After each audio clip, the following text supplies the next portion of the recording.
Assalamualaikum warahmatullahi wabarakatuh. Ketemu lagi dengan Bagus Juan Maulana SKM dalam video tutorial perawatan luka modern. Teman-teman, hari ini saya akan share materi tentang kompleksitas dari sebuah luka. Zaman dulu sebelum saya mendalami dunia luka, saya anggap perawatan luka itu sesuatu yang simple, sesuatu yang sederhana, hanya dikompres NaCl menggunakan kas saja udah selesai. Saya dulu menganggap perawatan luka itu nggak memegang peranan penting dalam sebuah kesembuhan luka. Yang saya fokuskan adalah pengobatan dan nutrisi seperti itu. Ternyata seiring berjalannya waktu, saya belasan tahun menjadi praktisi luka, saya sudah menghadapi 4.500 klien lebih. Saya menghadapi 31.500 kunjungan lebih sampai dengan sekarang. Ternyata apa yang sudah saya ketahui di bangku kuliah dulu tentang perawatan luka model basic itu belum apa-apa. Ternyata luka itu membutuhkan sesuatu yang lebih rumit dari itu. Kompleksitas sebuah luka itu apa saja? Yang pertama dari jenis luka itu sendiri. Jenisnya luka ternyata macam-macam. Tidak hanya sekedar luka akut dan kronis. Ada luka diabetes. Nah, itu paling banyak luka diabetes. 95% lebih luka yang saya hadapi di klinik Monas juga luka-luka diabetes. Nah, luka diabetes ini juga sesuatu yang kompleks, tidak sesimpel itu, dan tata laksananya sama. Semua luka diabetes nggak seperti itu. Masing-masing tahapan-tahapan luka dari luka diabetes juga beda-beda. Kumannya juga beda-beda. Ada luka diabetes yang terpicu oleh suatu luka kecil yang dianggapnya remeh, mungkin sekedar garuk-garuk. Mungkin kuman-kuman yang biasa secara flora normal ada di kulit orang sehat. Tetapi ada juga luka diabetes yang ternyata unik juga nih. Kumannya tidak hanya sekedar Streptococcus staphylococcus, tetapi kuman-kuman pencernaan juga ternyata ada di luka. Ternyata dia terpicu lukanya gara-gara dia tergores pintu saat masuk ke toilet. Nah, di toilet di situ ada kuman-kuman yang biasa berada di saluran pencernaan manusia. Tentunya itu tata laksananya beda-beda. Tingkat infeksinya beda-beda, mungkin membutuhkan balutan-balutan yang mengandung mineral-mineral tertentu, mengandung arang, mengandung silver, mengandung macam-macam gitu loh guys. Jenis-jenis luka secara pengalaman saya, semakin banyak pengalaman seseorang menjadi praktisi luka, otomatis akan menjumpai berbagai jenis luka yang akan lebih banyak. Ada luka dekubitus yang sangat unik, bagaimana tata cara kita mobilitas pasien, bagaimana kita harus mengatur vaskularisasi di daerah belakang punggung, bokong dan sebagainya, sehingga memastikan perawatan luka yang kita berikan dalam luka diabetes itu balutannya tidak rusak, tidak mudah basah, tidak bisa menampung cairan yang kira-kira dibutuhkan oleh eksudat-eksudat yang keluar dan sebagainya. Jenis-jenis luka yang lain ada luka-luka kanker, di mana begitu disentuh saja keluar darah. Gimana nih hemostatisnya?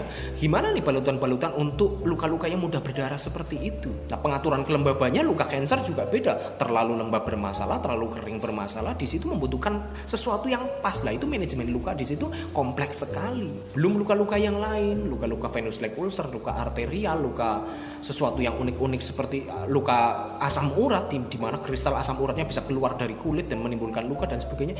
Itu sesuatu yang unik sekali, dan itu didapatkan dari pengalaman belasan tahun guys. Itu bukan didapatkan dengan duduk pelatihan 4 hari selesai.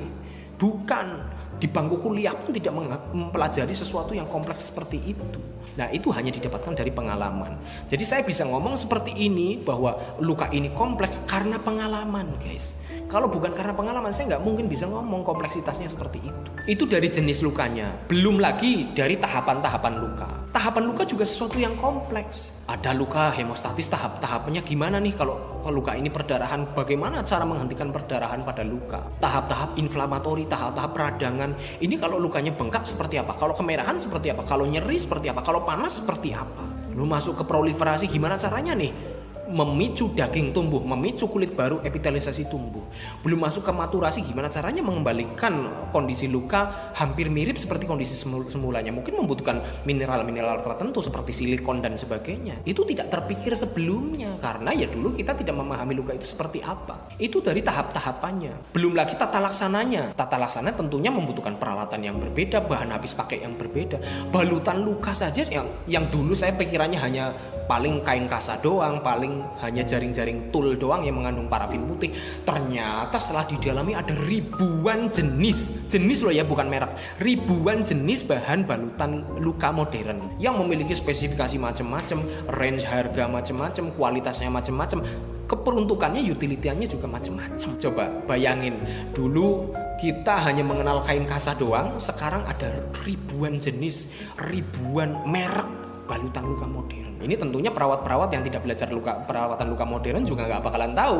Anda disodori nih, silakan pakai, ya nggak tahu makanya gimana, ini untuk apa dan sebagainya. Itu kejadian sama seperti saat dulu terjadi tsunami di Aceh. Bantuan balutan luka dari luar negeri banyak sekali, macam-macam merek, macam-macam keperuntukannya lah. Ilmu kita nggak nyampe ke sana, ya kan? Akhirnya balutan itu sampai expired, mubazir, gara-gara ilmunya nggak ada. Tetapi sekarang alhamdulillah setelah ilmu perawatan luka masuk, dibawa oleh Ibu Widasari Sri Hitarja melalui Yayasan Walk In Indonesia dan menyebarluaskan ke banyak sekali perawat sehingga ilmunya upgrade. Itu suatu kondisi yang sudah menguntungkan bagi masyarakat Indonesia. Perawat-perawat ilmunya sudah upgrade. Nah, ini untuk teman-teman perawat juga jangan lupa selalu upgrade ilmu luka. Kalau ada seminar luka terkini, kalau ada kongres, simposium, meeting-meeting internasional, Anda bisa mengikuti acara-acara tersebut untuk bisa terlalu mengupgrade. Ada balutan luka modern yang baru, kayak ada teknik atau metode perawatan luka yang modern yang lebih terkini dan sebagainya. Yang selama ini kita sudah jalankan ternyata ada penelitian lebih baru yang ternyata membuktikan bahwa itu berbahaya, bisa saja ada ilmu-ilmu seperti itu. Itu tata laksananya kompleks sekali guys. Belum saya ngobrol tentang kelembaban luka ya. Kelembaban luka itu tidak sesimpel apa sih lembab itu. Lembab itu pengaturan yang memang spesifik ada. Secara kalau kita dalami di situ kelembaban ada yang namanya polaritas air dan minyak, proporsinya lebih banyakkan mana ini kira-kira untuk luka seperti ini. Belum lagi kita mengatur suhunya, belum lagi kita mengatur kekedapan udaranya, itu beda-beda guys. Belum lagi ngobrol tentang kandungan balutannya. Ini baru ngobrol tentang kelembabannya, bahan aktifnya seperti apa, kandungannya seperti apa, itu lebih dalam lagi. Itu terkait juga dengan dunia farmakologi. Seperti itulah peralatan-peralatan yang dibutuhkan juga macam-macam. Dulu kita hanya menganggap simpel perawatan luka hanya balutan aja. Ternyata ada alat-alat pendukung untuk pemeriksaan diagnostiknya. Ada APPI, Ankle Brachial Pressure Index, bagaimana untuk mengukur tekanan kaki itu seperti apa. Ada balutan-balutan lain yang bisa ditambahkan di situ. Ada alat-alat yang untuk menyedot cairan luka. Ada alat seperti ozon, terapi inframerah, seperti scalar untuk membuang biofilm dan sebagainya. Kompleks sekali guys. Itulah mengapa saya mendirikan klinik Pratama itu biar komplit semuanya. Bahkan saya memutuskan untuk menghentikan layanan home care karena apa? Saya takut layanan home care tidak standar. Jadi mending pasien yang datang ke klinik sehingga diberikan pelayanan yang standar, yang prima. Itu ya guys, itu dari tata laksananya. Ada lagi yang lebih kompleks lagi, yaitu tentang penyakit penyerta, pengobatannya. Ini gimana ini pengobatannya? Dulu saya sebagai perawat biasanya kan saya juga ego profesi. Oh, yang penting adalah perawatannya. Oh, ternyata enggak guys. Yang namanya luka ini membutuhkan multi profesi. Dokter juga penting, apoteker juga penting. Luka nggak bisa berdiri sendiri, membutuhkan praktisi perawat doang gitu loh. Multi profesi. Nah, kondisi penyakit penyertanya siapa yang mengurusi? Kalau inflamasi siapa yang akan memberikan obat antiinflamasi? Kalau misalkan tahap-tahap tumbuh proliferasi, siapa yang akan memberikan nutrisi dan obat-obat untuk memicu proliferasi atau tumbuhnya jaringan tersebut? Itu kan juga profesi lain penting. Lah, obat-obatan tersebut siapa yang harus memesan, mendistribusikan, menyimpan? Itu kan profesinya apoteker. Jadi semuanya membutuhkan multiprofesi. Kalau mau sempurna, bahkan membutuhkan nutrisionis, membutuhkan fisioterapi, bagaimana untuk memberikan misalkan tindakan-tindakan tertentu untuk memperlancar vaskularisasi. Banyak sekali, kompleks guys. Itulah mengapa saya mendirikan klinik Pratama yang multiprofesi, biar satu pintu pasien dapat segalanya. Jadi kalau dulu kan saya praktek perawat mandiri. Saya memberikan perawatan luka, saya ganti balutan, sementara obat-obatannya saya harus merujuk pasien tersebut ke spesialis penyakit dalam, kadang-kadang juga ke spesialis bedah, kadang-kadang ke teman-teman dokter umum dan sebagainya. Karena ini pasien tidak hanya butuh saya, butuh mereka.